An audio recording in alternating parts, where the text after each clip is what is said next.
बिस्मिल्लाहिर्रहमानिर्रहीम। अस्सलाम वालेकुम दोस्तों मैं हूं डॉक्टर मोहम्मद सईद। मैं आपसे आज जो गुफ्तगू करने जा रहा हूं वो है टाइफाइड टाइफाइड बुखार, जिसको हम तपे मुहर्रका भी कहते हैं।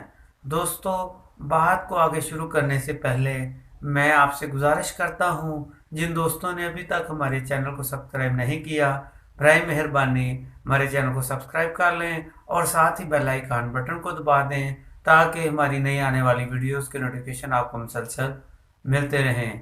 तो दोस्तों, आइए शुरू करते हैं।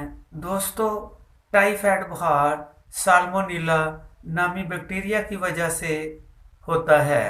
जिल्द में मौजूद खून की बारीक नालियों में खून जमना शुरू हो जाता है, लिहाजा सुर्ख सुर्ख मोतीनुमा धब्बे पड़ जाते हैं। इसलिए इस बीमारी को मोतीजारा भी कहते हैं। टाइफाइड बुखार का ज़माना सरैयत 7 ता 21 दिन तक का होता है, बाज़ औक़ात 41 दिन तक चला जाता है।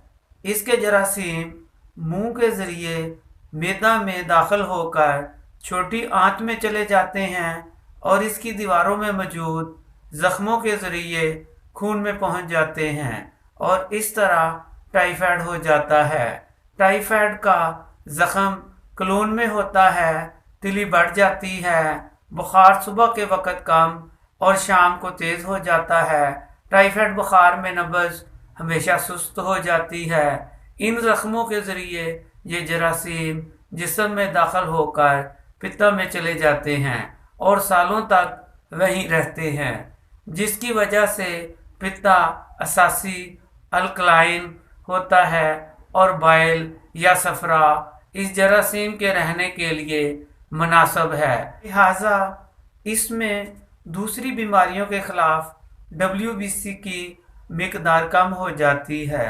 दोस्तों, अब चलते हैं टाइफाइड के बुखार की अलामात की तरफ।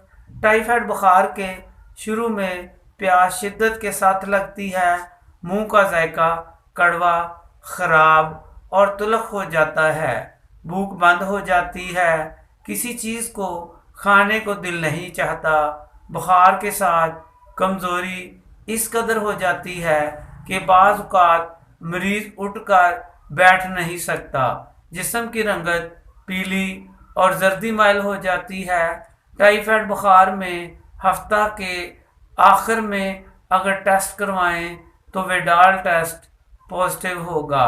निज़ाम तनफ़्फ़ुस और दिल के अज़लात में सोजिश होगी, कान और हड्डियों में सोजिश होगी, सर के बाल झड़ेंगे, मुंह, पेशाब और पखाना में बदबू होगी। बुखार आहिस्ता आहिस्ता बढ़ेगा, लेकिन नब्ज़ की रफ्तार इसके मुकाबले में कम होगी। बुखार यकदम 103, 4 होगा। टाइफाइड बुखार नहीं होगा, बुखार मुसलसल रहता है, सुबह के वक़्त कम और शाम के वक़्त ज़्यादा होता है, मगर बिल्कुल ख़त्म नहीं होता। दूसरे हफ्ते के शुरू में कब्ज़ की शिकायत 25% मरीज़ों में होगी, पेट फूल जाएगा।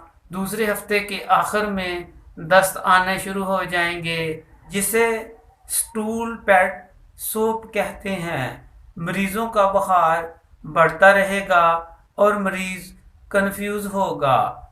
इससे वक़्त और जगह की तमीज़ नहीं होगी, बगैर सोचे समझे गैर ज़रूरी बातें करता रहेगा। दोस्तों, अब चलते हैं होम्योपैथिक मेडिसिन्स की तरफ कि आप अलामात के मुताबिक कौन कौन सी होम्योपैथिक मेडिसिन इस्तेमाल कर सकते हैं। नंबर 1, मरीज़ का चेहरा ऐसा होता है जैसे किसी ने नशा पी रखा है, काहली, सुस्ती, ज़ुबान कटी फटी हुई, दांतों पर भूरे रंग का मैल, तमाम अखराजात, पेशाब, पखाना, पसीना, बदबूदार, दिमागी हज़ानी कैफियत, मरीज़ बिस्तर पर इधर उधर हाथ फेरता रहता है। ऐसे मरीज को सबसे पहले आप पायरोजिनम 200 की एक खुराक खिला दें।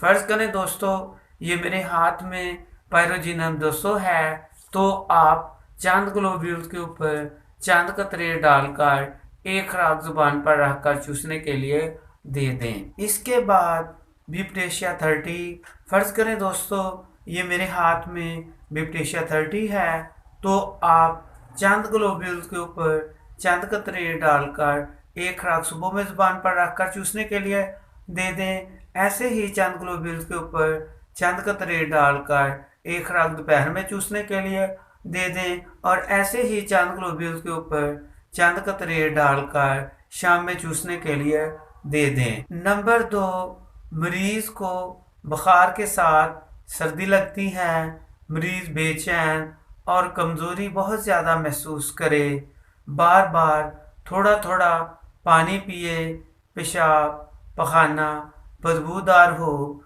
धूप में बैठने की कोशिश करे, तो सबसे पहले आप उसको पायरोजिनम 200 की एक खुराक खिला दें, और उसके बाद आर्सेनिक एल्बम 30।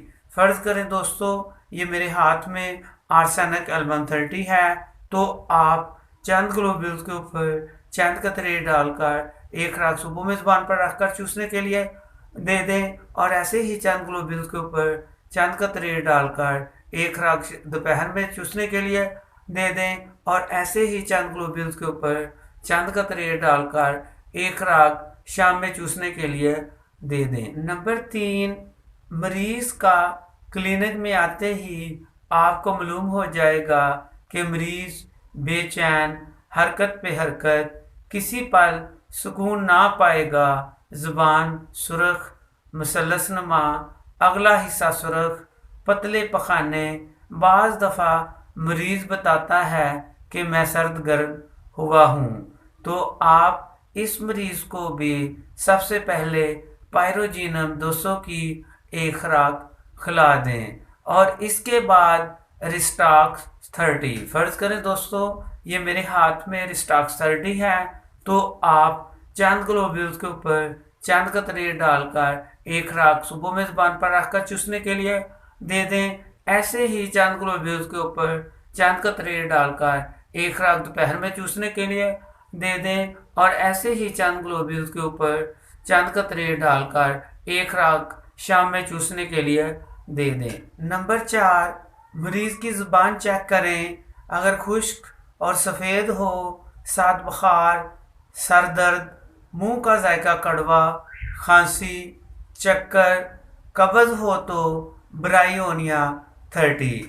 फर्ज करें दोस्तों ये मेरे हाथ में ब्रायोनिया 30 है, तो आप चंद ग्लोब्यूल्स के ऊपर चंद कतरे डालकर एक दफ़ा सुबह में ज़ुबान पर रखकर चूसने के लिए दे दें, और ऐसे ही चंद ग्लोब्यूल्स के ऊपर चंद कतरे डालकर एक खुराक दोपहर में चूसने के लिए दे दें, और ऐसे ही चंद ग्लोब्यूल्स के ऊपर चंद कतरे डालकर दोपहर में चूसने के लिए दे दें। नंबर 5, मरीज को भूख बहुत लगे और कमज़ोरी भी बहुत ज़्यादा हो, पेट में गैस भी इसके साथ हो, तो चाइना 30। फर्ज करें दोस्तों ये मेरे हाथ में चाइना 30 है, तो आप चंद ग्लोब्यूल्स के ऊपर चंद कतरे डालकर एक खुराक सुबह में जुबान पर रखकर चूसने के लिए दे दें। ऐसे ही चंद ग्लोब्यूल्स के ऊपर चंद कतरे डालकर एक खुराक दोपहर में चूसने के लिए दे दें, और ऐसे ही चंद ग्लोब्यूल्स के ऊपर चंद कतरे डालकर एक खुराक शाम में चूसने के लिए दे दें। नंबर 6, टाइफाइड बुखार के उतर जाने के बाद कमज़ोरी हो और भूख ना लगे, तो आप टाइफोडिनियम CM, फ़र्ज़ करें दोस्तों ये मेरे हाथ में टाइफोडिनियम CM है, तो आप चंद ग्लोब्यूल्स के ऊपर चंद कतरे डालकर एक खुराक चूसने के लिए दे दें। इसके साथ चैलिडोनियम 3X, फ़र्ज़ करें दोस्तों ये मेरे हाथ में चैलिडोनियम 3X है, तो आप चंद ग्लोब्यूल के ऊपर चंद कतरे डालकर एक खुराक सुबह में जुबान पर रखकर चूसने के लिए दे दें, और ऐसे ही चंद ग्लोब्यूल के ऊपर चांद का तेल डालकर एक खुराक दोपहर में चूसने के लिए दे दें, और ऐसे ही चांद ग्लोब्यूल के ऊपर चांद का तेल डालकर शाम में ज़ुबान पर रखकर चूसने के लिए दे दें। इसके साथ हाइड्रास्टस मदर टिंचर और अल्फा अल्फा मदर टिंचर, इन दोनों को मिलाकर आप चौथाई गिलास पानी में, फ़र्ज़ करें दोस्तों ये मैंने दोनों इन मदर टिंचर्स को मिक्स किया हुआ है, तो आप चौथाई गिलास पानी में 20 कतरे डालकर एक दफ़ा सुबह में पी लें। ऐसे ही चौथाई गिलास पानी में 20 कतरे डालकर दोपहर में पी लें, और ऐसे ही चौथाई गिलास पानी में 20 कतरे डालकर शाम में पी लें। इंशाअल्लाह बुखार उतर जाएगा। दोस्तों आखिर पर मेरी आपसे एक रिक्वेस्ट है कि बुखार उतर जाने के बाद मरीज़ की ताकत और सेहत को बहाल करने के लिए यकदम ताकत वाली ग़िज़ाएँ नहीं देनी चाहिए, बल्कि जितनी कम और नरम ग़िज़ा देंगे इतनी जल्दी मरीज़ जल्द सेहतयाब होगा और उसकी कमज़ोरी दूर होगी। दोस्तों उम्मीद करता हूँ कि आपको ये वीडियो अच्छी लगी होगी। अगर अच्छी लगी है तो मेहरबानी फरमाकर लाइक का बटन दबाइए। हम आप तमाम दोस्तों से गुजारिश करते हैं, जिन दोस्तों ने अभी तक हमारे चैनल को सब्सक्राइब नहीं किया, बराए मेहरबानी हमारे चैनल को सब्सक्राइब कर लें और साथ ही बेल आइकन बटन को दबा दें, ताकि हमारी नई आने वाली वीडियोस के नोटिफिकेशन आपको मुसलसल मिलते रहें। दोस्तों मैं ऐसे ही तलीमी, अमली, तजर्बाती, होम्यो मेडिसिन के मतलब और बीमारियों के मतलब वीडियोस लाता रहता हूँ। दोस्तों इन वीडियोस को देखने के लिए मेरे चैनल को सब्सक्राइब करना बहुत ज़्यादा ज़रूरी है। दोस्तों अगर आपको किसी भी तरह की कोई बीमारी है तो आप मेरे चैनल में जाकर बीमारी के बारे में पूछ सकते हैं, इसकी होम्योपैथिक मेडिसिन के मतलब पूछ सकते हैं। दोस्तों शेयर के बटन को दबाकर हमारी वीडियोस को दोस्तों अजीज़ों को ज़रूर शेयर करें। दोस्तों आज के लिए इतना ही, अगली वीडियो में मिलते हैं। दोस्तों हमारी वीडियोस को देखने के लिए आपका बहुत बहुत शुक्रिया। दोस्तों मेरी अल्लाह ताला से दुआ है कि अल्लाह ताला हम सबको शिफाए कामला अता फरमाए।